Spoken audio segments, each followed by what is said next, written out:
Hace 2 semanas profundizamos en uno de esos momentos en la vida de los discípulos. Pedro, Santiago y Juan habían visto la mayor revelación de la majestuosidad, gloria de Dios. En una montaña presenciaron a Jesús en toda su gloria divina.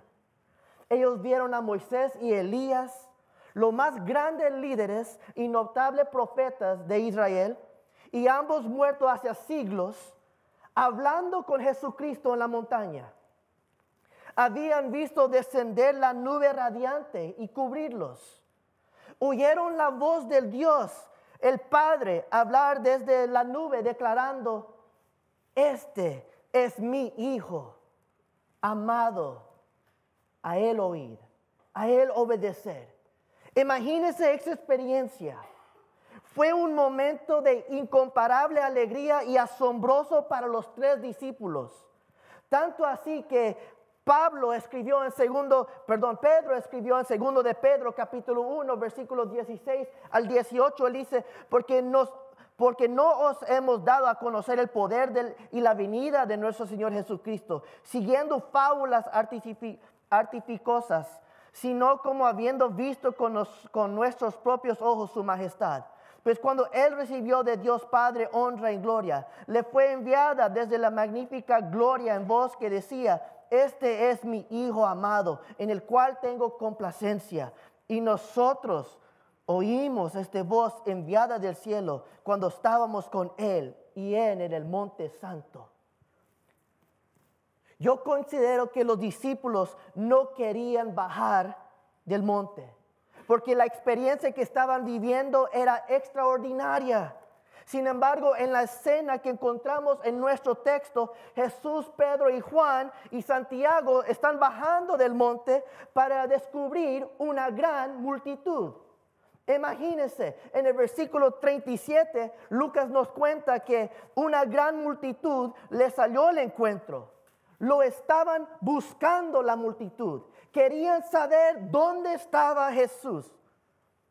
Yo me imagino a los discípulos diciéndole a Jesús: volvemos arriba a la montaña, por favor. Subimos de nuevo. No queremos apartarnos de esta gran imagen que hemos visto, esta gran experiencia. Pero independientemente de lo que sintieron, siguieron a Jesús. Mientras hace camino a la multitud, el versículo 38 nos cuenta que un hombre grita entre la multitud, suplicando a Jesús que mire a su único Hijo. Ahora escuchen la desesperación en la voz de este padre notable. No sabemos su nombre, no sabemos su ocupación, no sabemos cuál era su título, pero sin duda está desesperado. ¿Por qué este padre está desesperado? ¿Por qué este padre le pide a Jesús que sane a su único hijo? ¿Se está muriendo como la hija de Jairo? Bien, el versículo 39 nos dice que un espíritu se posesiona de él. Ahora, mis queridos hermanos, recuerden que Lucas es médico. Si fuera una condición médica, le habría diagnosticado. Algunos intentan minimizar este milagro diciendo que este niño solo tenía epilepsia, como nosotros lo conocemos hoy en día. Pero Lucas sabe que esto es más que un problema físico, sino espiritual. Un demonio está tomando el control de la enfermedad física y está empeorándolo. Ahora, qué contraste en la majestuosidad que estaban viendo arriba de la montaña y el caos que encontraron abajo. Ellos regresaron al caos, los discípulos. Ellos se encuentran en un entorno completamente diferente que refleja la naturaleza impredecible de nuestras vidas. Hay momentos altos y hay momentos bajos. Lucas nos dice en el versículo 40, yo rogué a tus discípulos que lo expulsaron, pero no pudieron. el angustiado padre se había dirigido a los 9 discípulos que no habían acompañado a Jesús a la montaña, con la esperanza que pudieron expulsar el demonio, pero no pudieron. Marcos capítulo 9, versículo 14 dice, agrega que los maestros de la ley discutían con ellos, hablando con los discípulos, están peleando, están teniendo un argumento sobre esta situación. En un momento hay una disputa y la esperanza parece perdida, pero observe el cambio de emociones.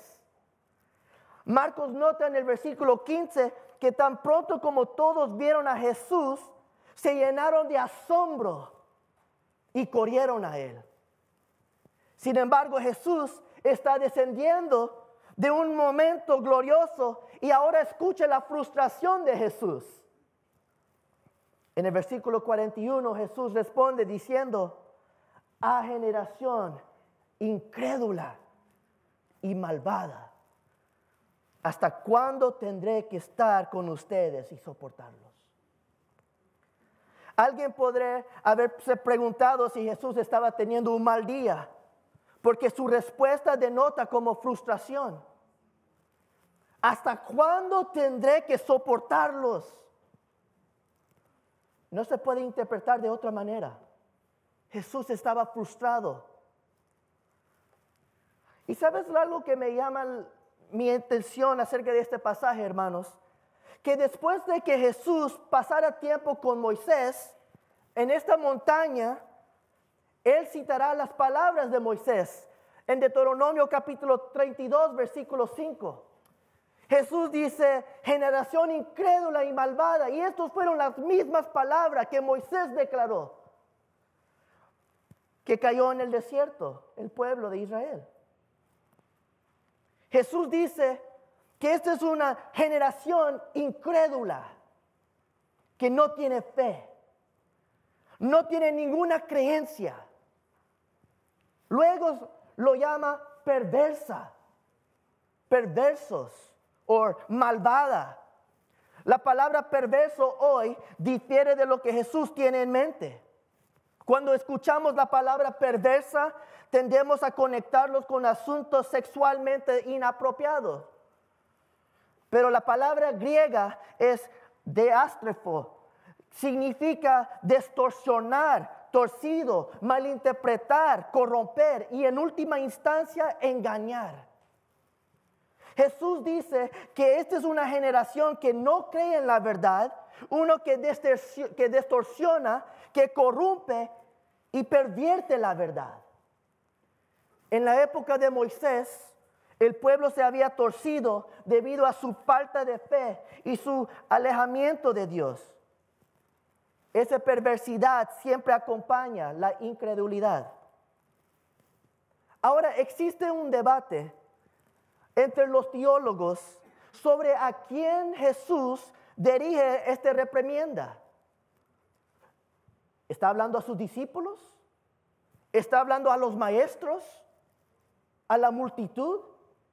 ¿Quién es esta generación incrédula y malvada? Por un lado, mencionar el fracaso de los discípulos en el versículo 40 sería apropiado asumir que fue para sus discípulos.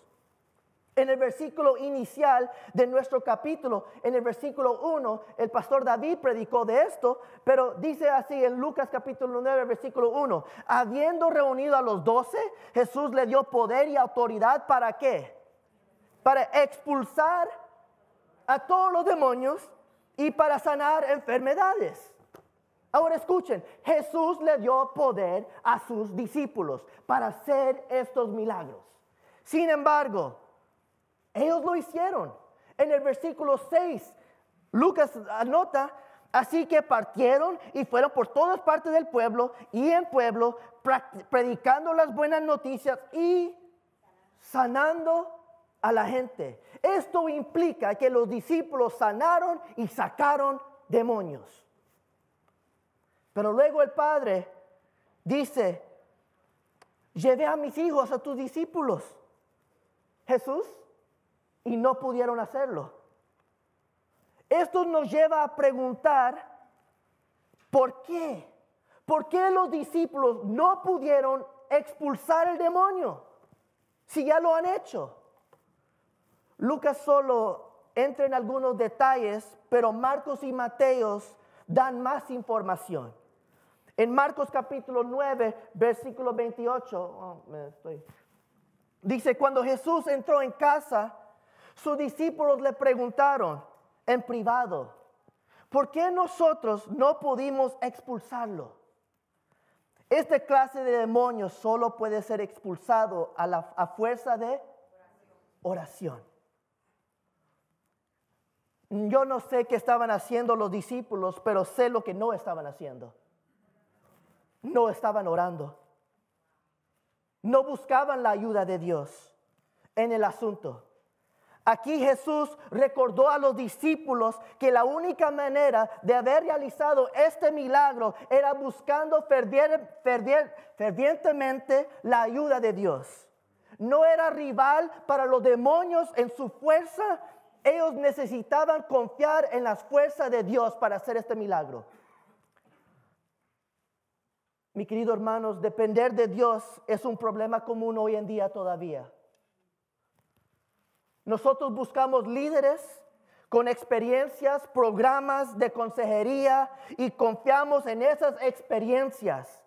Y estas cosas son buenas, pero insuficientes para satisfacer las necesidades más profundas del corazón humano. Hermanos y hermanas, todas nuestras batallas deben ser peleadas a través de buscando la presencia de Dios. Muchas veces libramos nuestras batallas a través de nuestras fortalezas. Hay matrimonios en esta sala que están tratando de hacer que las cosas funcionen en su propia fuerza. Hay personas en esta sala que luchan con adicciones y están tratando de hacer que las cosas funcionen. Algunos padres en esta sala están lidiando con niños rebeldes, tratando de hacer que las cosas funcionen. Algunas personas necesitan tomar decisiones importantes y no saben qué elegir y están tratando de que las cosas funcionen. Algunas personas quieren convertir a un familiar o un amigo a Cristo y tratan de que las cosas funcionen. Pero por favor escúchenme. No te estoy diciendo que no busquen ayuda o que no tomen medidas personales. Estoy exhortándolos a buscar el rostro de Dios antes de hacer todas estas cosas, porque quien hace que las cosas funcionen es Cristo. Amén. Es como una mancha en su ropa. Se estrega y se estrega, pero lo único que consigue es agrandarla. La mancha debe remojarse en un líquido adecuado. Intentar forzar las cosas solo empeora las cosas. Es lo mismo en nuestras vidas. Los problemas desafiantes deben estar bañados en oración. Dios es quien produce el cambio, no nosotros. ¿Quieres ver cambio? Busque la presencia de Dios. Solo le reto y le exhorto. Y en Mateo capítulo 17, versículos 19 al 21, Jesús señala algo muy interesante. Él dice, los discípulos le preguntaron, ¿por qué nosotros no podemos expulsarlo? Por la poca fe que tienen. Les aseguro que si tuvieran fe tan pequeña como una semilla de mostaza, podrían decirle a esa montaña, muévete, muévete. Para ustedes nada sería imposible. Pero esta clase no sale sino con oración y ayuno. El problema de los discípulos era su falta de fe y su falta de comunión con Dios. Lo evidente aquí es que los discípulos intentaron librar a este niño con sus fuerzas. Y esto explica parte de la frustración de Jesús. Pero esta reprensión también incluye a los líderes religiosos y la multitud, porque esta generación entera pronto rechazaría y mataría al Mesías. Pero sin embargo, en este contexto, recuerde que Jesús está bajando de la montaña y los maestros están discutiendo con los discípulos. Estos discípulos intentaron librar a este niño con sus fuerzas y fracasaron. Entonces los maestros probablemente usaron el fracaso de los discípulos para expulsar el demonio, para dar a entender que Jesús carecía de poder. ¿Ustedes son los discípulos de Jesús? Y cuando Jesús reaparece a la multitud, los fariseos, los maestros lo ponen a la prueba. Oye, Jesús, demuestra que puedes hacer. Tus discípulos dicen que pueden expulsar a demonios y no lo hicieron. Fracasaron. Demuéstranos a nosotros que en verdad tú tienes poder para hacerlo. Porque es evidente que tus discípulos no. Ellos te siguen a ti. Ellos son tus discípulos. Ahora, maestro, demuestra quién tú eres. Recordemos que los maestros de la ley dudaban que Jesús era el Mesías. Asimismo, yo estoy seguro de que había cierto escepticismo entre la multitud. ¿En verdad puede Jesús sacar al demonios? En Marcos capítulo 9, versículo 22, el padre del niño se muestra escéptico. Escuchen lo que el padre le dice a Jesús. Si puedes hacer algo, ten compasión de nosotros y ayúdanos. Y escuchen cómo Jesús responde. ¿Cómo que sí puedo? ¿Estás dudando de mi autoridad? ¿Sabes quién soy yo? Si solo tuvieras todo lo que creen en mí, todo es posible. Para el que cree, todo es posible. ¿Puedes ahora entender la frustración de Jesús? La respuesta de este padre, la incredulidad de la multitud, los cuestionamientos de los maestros y la falta de fe de los discípulos. Jesús dice, ¿hasta cuándo estaré con ustedes? Y te aguantaré. Ustedes no creen en mí y son perversos en su forma de pensar. No saben la verdad. Están torcidos. Pero aunque esta generación es infiel y torcida, el Señor es lento para la ira y misericordioso. Cuando Jesús le dice al hombre que todo es posible para el que cree, el Padre dice en el versículo 24, y me llama la atención, sí creo, ayúdame en mi falta de fe. Estas son palabras admirables del Padre. En esencia, Él está diciendo, mi fe está lejos de ser perfecta. Y puede que no tenga suficiente fe. Si mi fe es insuficiente, por favor, ayúdame a tenerla. Amigos y hermanos, sé que muchos pueden identificarse con este hombre de vez en cuando. Sabemos lo que la Biblia dice y confiamos en que Dios cuidará y dirige nuestras vidas, pero a veces nos enfrentamos a situaciones en las que parece que no tenemos suficiente fe para seguirlo en ese momento. Pero es su obra en nuestras vidas las que nos permite crecer y obedecer. Es el reconocimiento de nuestra insuficiencia lo que permite que Dios obre en nuestras vidas. Dios, ayúdame con mi fe. Ayúdame a aumentar. Ayúdame a creer más en ti. Aunque estoy luchando en este momento, ayúdame a confiar más.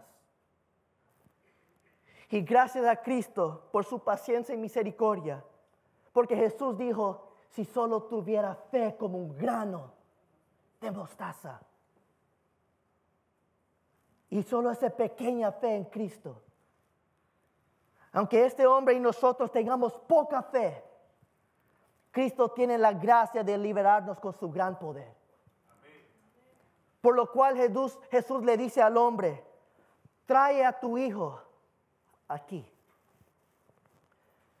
Según el versículo 39, este joven grita, le provoca convulsiones y le sale espuma de la boca.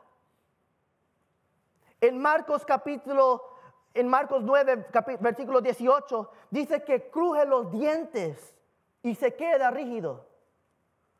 Lucas versículo 39 dice que este espíritu posee a este joven y lo atormenta. Noten el sufrimiento de este niño. Y en Marcos capítulo 9, versículo 21 al 22 dice, vemos que esto ha pasado por muchos años. Jesús le pregunta, ¿cuánto tiempo tu hijo ha estado así?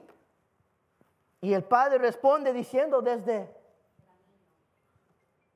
Esto implica que él ha sufrido por muchos años.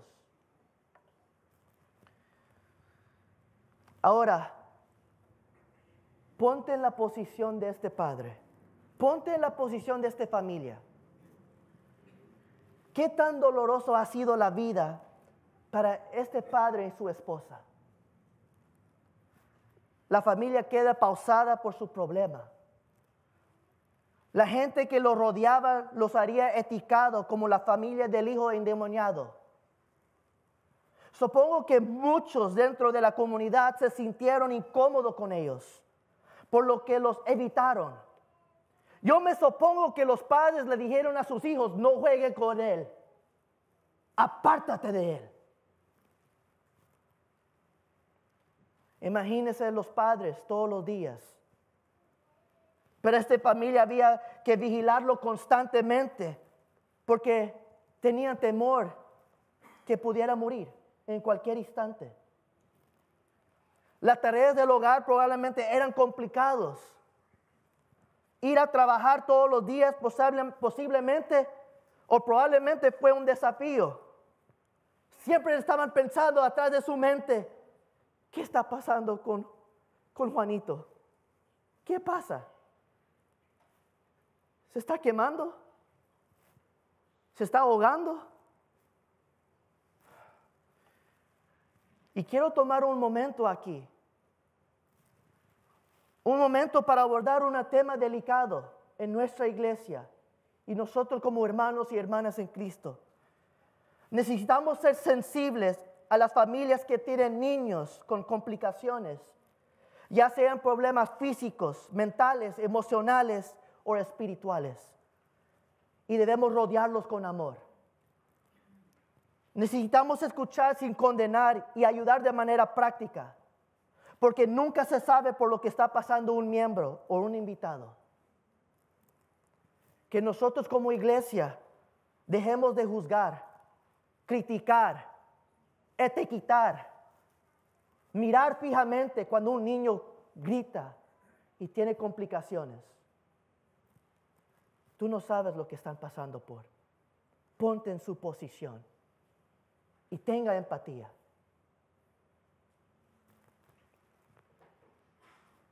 Yo ruego que como iglesia podamos demostrar el amor de Dios. Y si hay un padre aquí que tiene un hijo con complicaciones, yo quiero que tú sepas, como su pastor o como pastor de esta iglesia, Fabio y yo apoyamos y te queremos y acá estamos aquí para ayudarte en cualquier forma que necesitan. Y perdón si nuestra iglesia, si nuestro miembro te ha faltado el respeto. Públicamente lo digo. Pero los queremos y aquí estamos para ayudar. Pero volviendo a nuestro pasaje, los versículos 42 dice, estaban acercándose el muchacho cuando el demonio lo derribó con una convulsión. Pero Jesús reprendió el espíritu maligno, sanó al muchacho y se lo devolvió al Padre. Yo confieso en esta mañana que nunca he experimentado, visto o he sido testigo de ninguna expulsión de demonios. Sin embargo, el hecho de que nunca lo haya visto no significa que no sea real. Los demonios son reales y Satanás es real. Un mundo espiritual y invisible que nos rodea es tan real como el visible, pero es mucho más poderoso. Y mis queridos hermanos, y hay un enemigo que quiere destruirte a todo costo. Quiere destruirte a ti y a tu familia. Quiere destruir tu matrimonio. Pero aunque nosotros tengamos un enemigo, 1 de Juan capítulo 4 versículo 4 dice: ustedes, queridos hijos, son de Dios y han vencido a estos falsos profetas, porque el que está en ustedes es más poderoso que el que está en el mundo. Nosotros servimos a un Dios mucho más grande y fuerte. Mayor es Él que está en nosotros que Él que está en el mundo. Y en Marcos capítulo 9, versículo 25, vemos a Jesús decir: te mando que salga y que jamás vuelvas a entrar en Él. Escuche la autoridad de Jesús. Te demando que salgas en este momento y nunca más regresarás a este niño. Y el versículo 26 nos dice que salió el demonio. Pero yo me pregunto, ¿pero por qué salió el demonio? El objetivo de ser un demonio es que no obedeces a Dios. Los demonios odian a Dios. Entonces, ¿por qué obedece? Porque Jesús tiene autoridad sobre todos. Cuando Jesús dijo en el principio, hágase luz, hubo luz. Cuando Jesús dijo a Lázaro, Lázaro, salte del tumba, levántate. Lázaro se levantó y el muerto resucitó. Y cuando Jesús le dijo al demonio, salte de ese cuerpo, salió. Mis queridos hermanos, cada ser en el cielo, en la tierra y debajo de la tierra debe y se someterá a la autoridad del Señor, porque Cristo es Dios. Amén. Lucas capítulo 9, versículo 42, nos dice que Jesús reprendió el espíritu maligno, sanó al muchacho y se lo devolvió al Padre. ¡Qué escena! Esto sería la última convulsión que tendrá este joven. ¿Te imaginas el alivio que esto significó para su padre? Su vida cambió en un minuto. Él estaba luchando con la vida y ahora él está arriba de la montaña. Dios me sanó.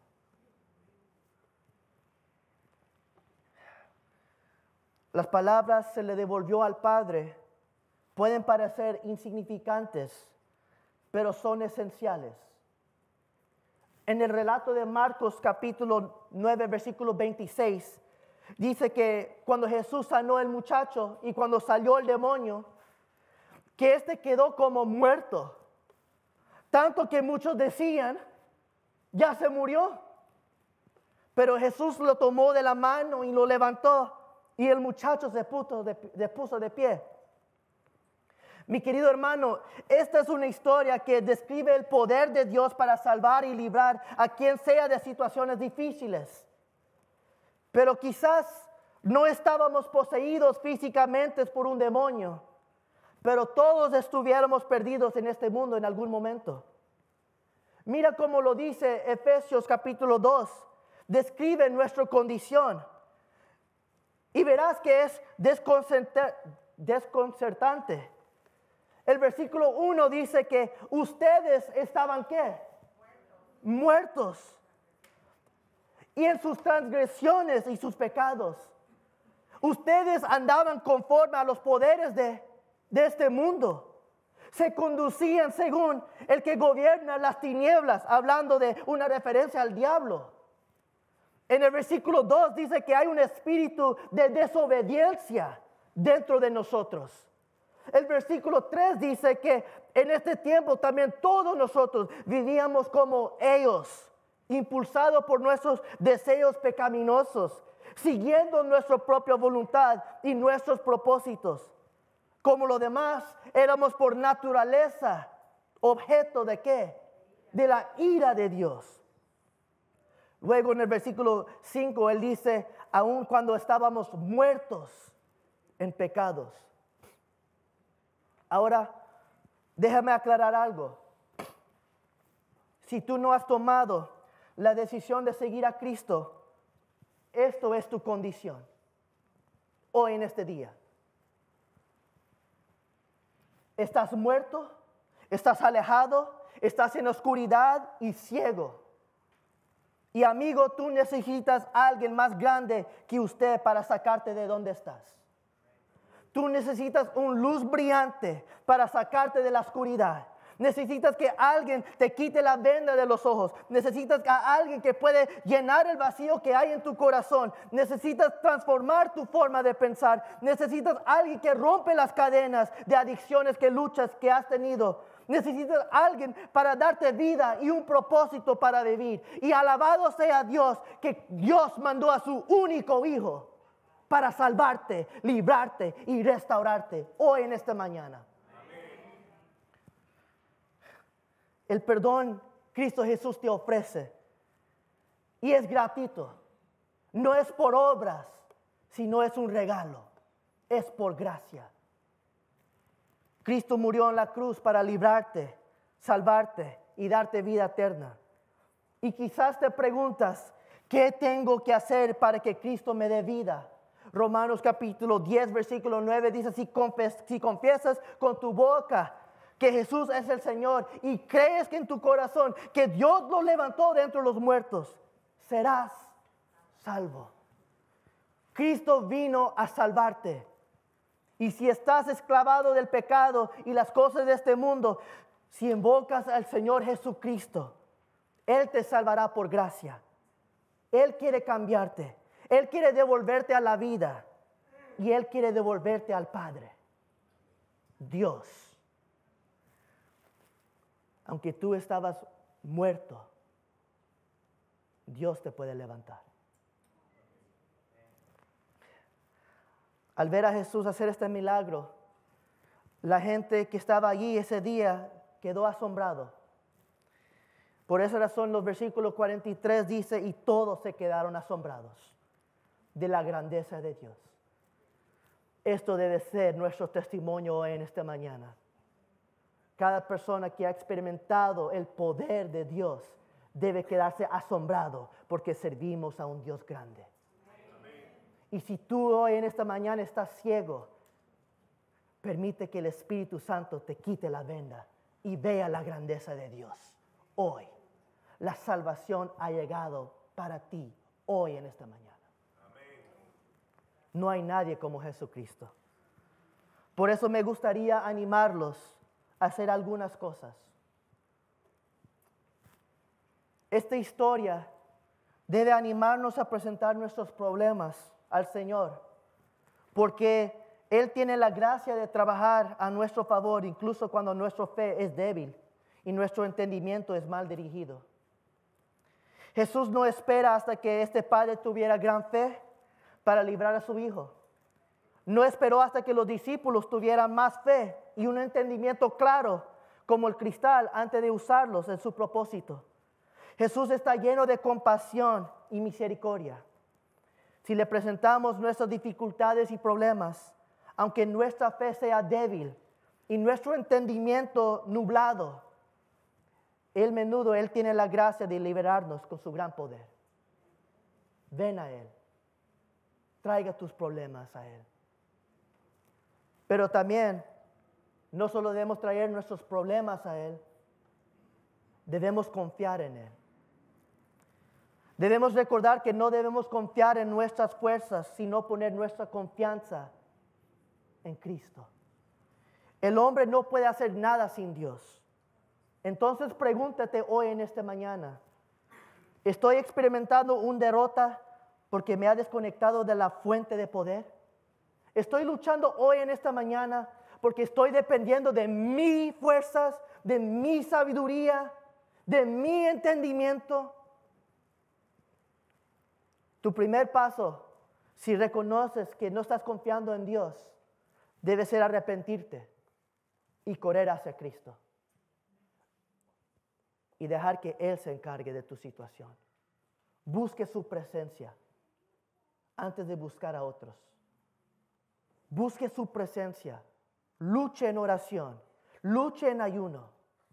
Luche buscando de Dios. Y Él te revelará. Y Él te ayudará.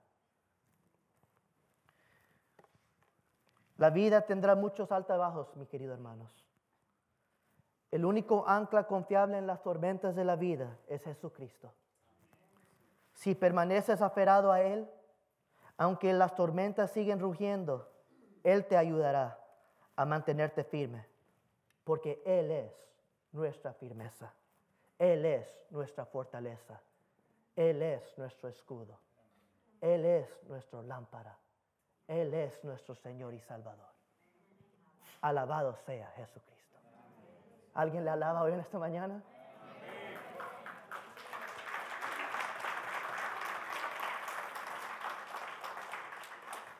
Por lo cual le ruego que incline su rostro.